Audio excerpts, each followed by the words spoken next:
ಅಖಂಡ ಕರ್ನಾಟಕ ಬಂದ್ಗೆ ಸಂಬಂಧಪಟ್ಟಂತೆ ಮಾಹಿತಿ ಕೊಡ್ತಾ ಇದ್ವಿ. ಈಗ ಜಿಲ್ಲೆಯಲ್ಲೂ ಕೂಡ ಬಂದ್ನ ವಾತಾವರಣ ಇದೆಯಾ, ಬಂದ್ನ ಸ್ವರೂಪ ಇದೆಯಾ, ಡೀಟೇಲ್ಸ್ ಕೊಡ್ತಾ ಹೋಗ್ತೀವಿ.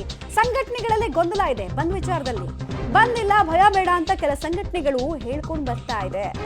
ಹೂ ಕೊಟ್ಟು ಬಂದಿಲ್ಲ ಅಂತ ಕೆಲ ಸಂಘಟನೆಗಳು ಹೇಳ್ತಾ ಇದೆ. ನೀವು ಆರಾಮ್ಸೆ ವ್ಯವಹರಿಸಿ, ವಾಣಿಜ್ಯ ಚಟುವಟಿಕೆಯಲ್ಲಿ ತೊಡಕೊಳ್ಳಿ ಅಂತ ಹೇಳ್ತಾ ಇದ್ದಾರೆ. ಸೊ ಗೊಂದಲ ಅನ್ನೋದಕ್ಕಿಂತ ಒಗ್ಗಟ್ಟಿನ ಕೊರತೆ ಕೆಲ ಸಂಘಟನೆಗಳಲ್ಲಿ ಕಾಣಿಸ್ತಾ ಇದೆ.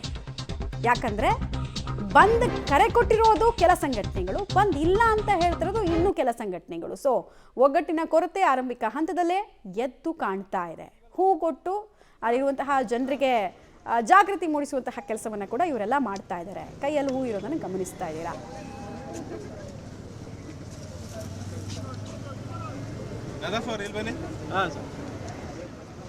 ಆಯ್ತಾ ಒಂದು ನಿಮಿಷ ವೆಯ್ಟ್ ಮಾಡಿ ಒಂದು ನಿಮಿಷ. ಯಾಕೆ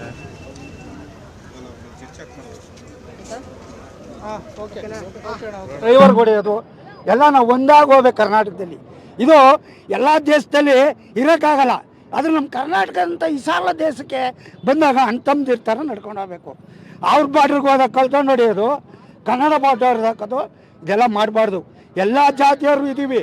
ಒಂದು ಜಾತಿ ಗೌಡ ಸಾಬ್ರು ಆಚಾರರು ಅಂತ ಇಲ್ಲ, ಬ್ರಾಹ್ಮಣರು ಎಲ್ಲ ಜಾತಿಯವರು ಸೇರಿಸಿದ್ದೀವಿ.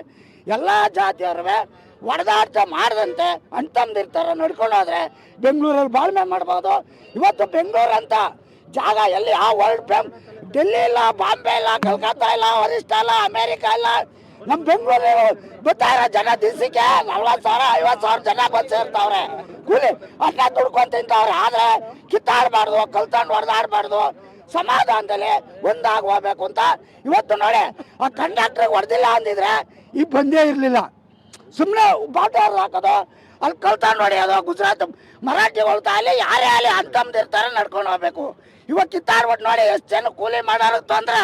ಈಗ ನೋಡಿ ಬೈಕ್ ರ್ಯಾಲಿ ನಡೆಸೋದಕ್ಕೆ ಸಿದ್ಧತೆಯನ್ನ ಕೂಡ ಮಾಡ್ಕೊಳ್ತಾ ಇದ್ದಾರೆ. ಮೈಸೂರು ಬ್ಯಾಂಕ್ ಸರ್ಕಲ್ನಲ್ಲಿ ಕಂಡು ಬರ್ತಾ ಇರುವಂತಹ ಚಿತ್ರಣ ಇದು. ಕನ್ನಡ ಪರ ಹೋರಾಟಗಾರರು, ರೈತ ಸಂಘಟನೆಗಳು ಎಲ್ಲರೂ ಕೂಡ ರಸ್ತೆ ತಡೆಯೋ ಕೆಲಸವನ್ನು ಮಾಡಿದ್ದಾರೆ ಆರಂಭಿಕ ಹಂತದಲ್ಲಿ. ನಂತರ ಇಲ್ಲಿಂದ ಬೈಕ್ ರ್ಯಾಲಿ ಎಲ್ಲ ಸಾಗುತ್ತೆ ಅನ್ನೋದು ಗೊತ್ತಾಗ್ತಾ ಇದೆ. ನೂರಾರು ಸಂಖ್ಯೆಯಲ್ಲಿ ಕಾರ್ಯಕರ್ತರು ಬೈಕ್ ರ್ಯಾಲಿಯನ್ನ ಹಮ್ಮಿಕೊಂಡಿರುವಂತಹ, ಕರೆ ಕೊಟ್ಟಿರುವಂತಹ ಕಾರ್ಯಕರ್ತರು ಕೂಡ ಜಮಾಯಿಸಿರೋದನ್ನು ನೋಡ್ತಾ ಇದ್ದೀರಾ.